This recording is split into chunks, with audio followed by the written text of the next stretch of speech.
À la base, Joel était un flic lambda. Le mec sympathique sans histoire. Jusqu'au jour où tout a basculé. Smile, c'est l'histoire d'une entité qui prend possession des gens en les affaiblissant psychologiquement avec des hallucinations qui sondent leur passé et leur traumatisme. Then why did you let me die? Why didn't you save me? Des hallucinations caractérisées par des sourires inquiétants, presque inhumains, qui figent le visage. Plus la personne est faible mentalement, plus l'entité pourra prendre le contrôle facilement. Il s'installe dans sa tête, dans son quotidien, jusqu'à ce qu'elle soit complètement à sa merci et que le sourire s'affiche désormais sur son visage. L'entité force alors la personne à se suicider de façon violente et traumatisante devant un témoin. Ce témoin devient alors la nouvelle personne visée par l'entité et le schéma se répétera encore et encore comme un virus inévitable. How long was it between each victim's death? None of them survived longer than a week. Il existe néanmoins un moyen d'échapper à cette malédiction. La transmettre à une autre personne. Your patient is going to die unless she kills someone. She has to make sure there's a witness for it to pass to, because this thing needs trauma to spread. That's what gives it power. Alors que choisissez-vous? Mourir ou la donner à quelqu'un en tuant violemment devant lui? Et ce choix, Joel va devoir le faire. Joel, c'est l'ex-petit ami de Rose, le personnage principal du premier film, qui était la cible principale de l'entité. Et là où tout le monde lui tournait le dos et pensait qu'elle était devenue folle, y compris son fiancé actuel, Joel sera le seul à prendre au sérieux la situation de Rose, allant même jusqu'à rester à ses côtés et l'aider à comprendre comment l'entité fonctionne. Son statut de policier sera d'ailleurs assez utile de ce côté-là. Let me see it. No, look, you don't want to see this. This is like evidence. Or just, have at it. Et Joel, il avait vraiment ce petit truc en plus malgré son peu de temps à l'écran. Il était calme, loyal, un peu paumé, mais ultra sincère. Il avait ce côté protecteur sans être cliché. Et franchement, dans un film où tout le monde lâche la protagoniste, il faisait vraiment du bien. Et j'ai sincèrement beaucoup aimé ce personnage, plus que de raison. Like I said, I was on a call nearby and I just, I thought I would come check on him.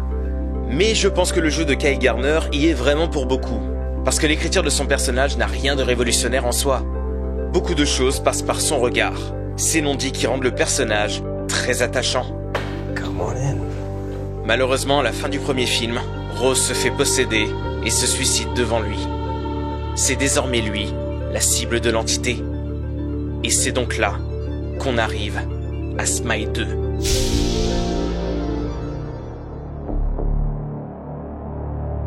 La suite commence 6 jours après. On retrouve Joel, les yeux cernés, fatigué, mais toujours conscient et vivant. Il a fait son choix pour survivre, prendre pour cible 2 criminels responsables de la mort d'une famille, espérant tuer l'un devant l'autre pour transmettre la malédiction.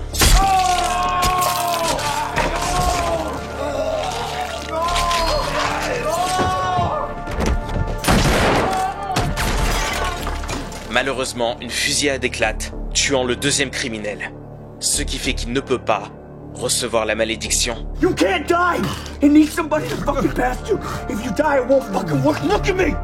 Et au moment où on pense qu'il a fait tout ça pour rien, Joel découvre qu'il y avait une autre personne dans la maison. Answer me! What the fuck are you doing here? I just buy from them, okay? I fucking hate those guys, I hate them too! I fucking hate them, especially him, please don't shoot me! Joel a donc transmis la malédiction à un pauvre gars qu'il n'avait pas prévu dans l'équation. It wasn't meant for you. What? It wasn't meant for you. What was it meant for me? Malheureusement, au moment de sortir de la maison, Joel tombe sur d'autres criminels armés. On le pense coincé, mais il réussit quand même à s'échapper, tant bien que mal. Quand soudain...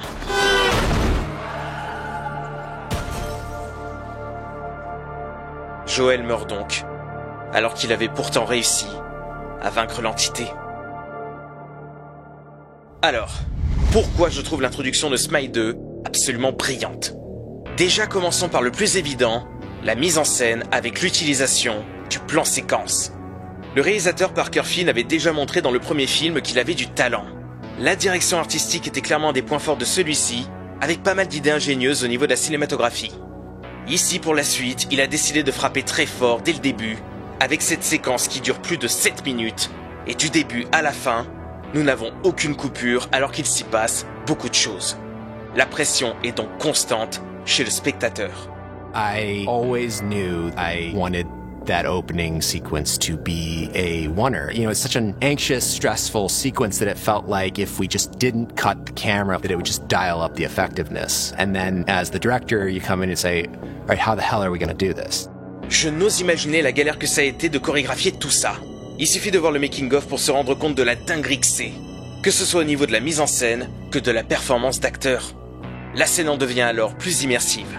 Et même sans prendre en compte la prouesse technique, la tension et le suspense ne sont du coup jamais altérés par une coupe au montage. Le temps réel ne nous laisse aucun répit et rend le tout encore plus viscéral. Ce qui fait qu'on est piégé dans la temporalité de Joel, comme lui est piégé dans sa malédiction. Ce n'est donc pas un choix de réalisation gratuit. La caméra ne s'arrête jamais parce que lui non plus ne peut pas s'arrêter. Il est dans une course contre la montre.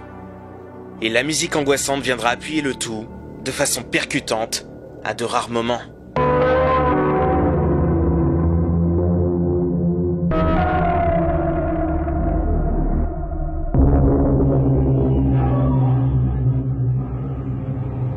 On a une sonorité vraiment particulière dans cette séquence, mais même dans les films en général, j'ai envie de dire.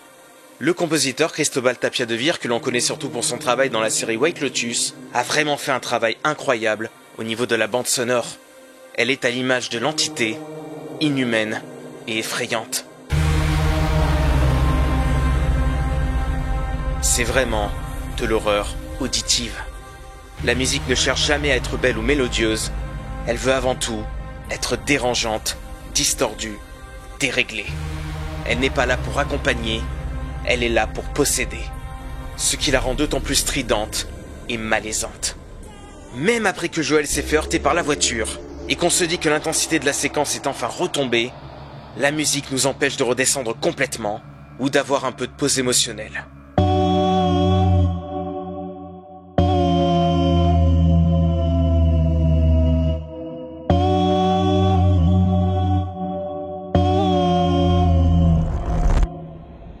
Parce que c'est aussi ça, Smile.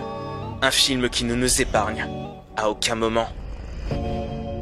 Pourtant, malgré sa courte durée et son rythme incessant, cette introduction n'en oublie pas de développer le personnage de Joel et d'en raconter énormément sur lui. Chaque détail est important. Déjà le carton-titre 6 jours plus tard qui pourrait paraître anodin au premier abord, mais qui en dit long malgré tout. Ça nous montre que Joel a tenu plus longtemps que les autres. Et pas juste par chance. C'est une vraie preuve de sa force mentale, de son endurance émotionnelle. Là où d'autres s'effondrent, hallucinent ou se suicident dès le 4e jour, notamment le personnage principal du premier film, eh bien lui, il tient 6 jours. Lorsque l'entité essaye de le perturber avec une vision de Rose en train de se suicider, il ne bronche pas. Il garde encore une forme de lucidité, d'analyse et même de moralité. Do you know who we are? Yeah, I know you fucking are. Last January, the two of you shot an innocent mother and a kid. Tu sens qu'il est à bout, qu'il a peur, mais qu'il essaie encore de choisir le moindre mal, entre guillemets. Comme s'il s'était dit, si je dois faire ça, je vais le faire à quelqu'un qui le mérite. C'est une décision horrible et pourtant, ça reste profondément humain. Mais lorsque son plan tombe à l'eau, et qu'il se rend compte qu'il a refilé sans le savoir la malédiction à un pauvre gars qui ne le méritait pas, on sent de la tristesse dans son regard. Il regrette, sincèrement. Il est certes sauvé de l'entité, mais il a fait ce qu'il voulait éviter. Condamner un innocent à sa place, ce qui est lourd à porter. On sent que même au fond du gouffre, il a gardé cette goutte d'humanité. Il n'est pas devenu un monstre, il est juste piégé. Et ça le rend encore plus fort, en tant que personnage. Encore une fois, Kyle Garner est incroyable durant cette séquence.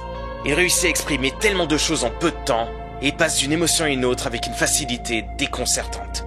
Certes, il n'apparaît que 7 minutes, mais ce fut 7 minutes très intenses.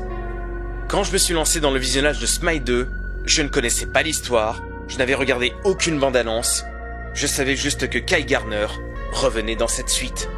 Et le fait que la première image du film se concentre sur Joel, ça pouvait donner l'impression que ce serait lui, le personnage principal de cette suite. Ou en tout cas qu'il aurait un rôle bien plus important que ce qu'il a eu au final. Jusqu'au bout, j'espérais qu'il s'en sorte. J'étais accroché à mon siège durant toute la séquence, ne sachant pas à quoi m'attendre. Et lorsque le jumpscare de sa mort est arrivé, j'étais sincèrement choqué parce que je voulais qu'il vive. Joel, c'était vraiment un bon gars. Il était fort, humain, conscient, mais il perd quand même, et de manière totalement injuste, alors qu'il avait réussi à se libérer de l'entité. Quand Joel meurt, on perd la seule figure protectrice du premier film. La suite devra donc se faire sans filet, sans guide, sans figure rassurante. En le tuant, on ne sacrifie pas qu'un personnage, on sacrifie notre illusion de sécurité. Cette mort donne immédiatement le ton qu'aura cette suite. Aucun personnage ne sera épargné, personne n'est à l'abri, y compris les meilleurs. D'habitude, c'est un cliché que j'aime pas trop dans les films d'horreur. Le fait de tuer dès le début de la suite le survivant du film précédent. Vendredi 13 2, Maniac Cop 2, Hostel 2, les exemples sont légion. Parce que très souvent, les survivants sacrifiés n'étaient que de la chair à canon pour, entre guillemets, choquer le spectateur, et n'ont strictement rien eu à raconter. Ils n'ont servi à que dalle. Leur mort n'affecte en général jamais la suite des événements. Dans Smile 2, ce n'est pas le cas. Déjà parce que cette séquence fait parfaitement le pont entre le premier et le deuxième film, et les événements de celle-ci ont un impact direct sur tout ce qui va suivre. Le gars contaminé par Joel contaminera à son tour le personnage principal de ce second volet, etc., etc. Bref, la mort de Joel n'est pas qu'une péripétie dans la narration. C'est un point de départ. Mais surtout, on a creusé encore plus le personnage au niveau de sa psychologie. Ce qui fait que je l'appréciais encore plus après cette séquence. Est-ce que le personnage m'aurait plu à ce point sans cette introduction? Probablement pas. Et c'est pour toutes ces raisons que l'intro de Smile 2 restera à mes yeux parmi les plus marquantes que j'ai vues dans le cinéma d'horreur. Il y a des introductions qui choquent, d'autres qui installent une ambiance, et puis il y a celle qui en quelques minutes résume à elle seule tout le propos d'un film, tout en nous coupant le souffle. La séquence d'ouverture de Smile 2 en fait partie. Avec sa mise en scène originale étendue, son ambiance sonore dérangeante, son personnage central profondément humain, et sa mort tragique, mais remplie de sens. Et dans un genre où l'ouverture d'un film est souvent la vitrine du reste, Smile 2 frappe fort, mais surtout, il frappe juste.